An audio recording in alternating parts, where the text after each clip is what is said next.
আসসালামু আলাইকুম।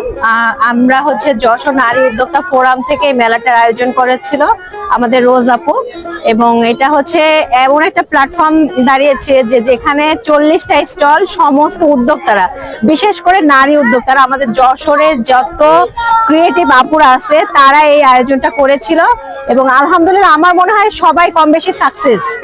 এবং এত যশোরের মানুষ বিনোদন প্রিয় এবং এত সুন্দর সাড়া দিয়েছে যে এটা আমার জন্য আসলেই খুবই গ্ল্যাডফুল বলতে পারি, যে আমাদের যশোরের নারী উদ্যোক্তারা মনে হয় আরো 3 গুণ কনফিডেন্ট হয়ে গেল এরকম একটা আয়োজনের কারণে। এবং আমাদের যশোরের আপু ভাইয়ারা এত দারুণ সাড়া দিয়েছে, আর আলহামদুলিল্লাহ দেখতে পাচ্ছেন আমার স্টল কিন্তু আলহামদুলিল্লাহ ফাঁকা। তো এটা একটা ভালো দিক। এবং মন্দ দিকটা এটা যে সময়টা একটু বাড়াই দিলে যদি কর্তৃপক্ষ দিত, পৌরসভা কর্তৃপক্ষ, তাহলে মনে হয় আমাদের জন্য আরো ভালো হতো।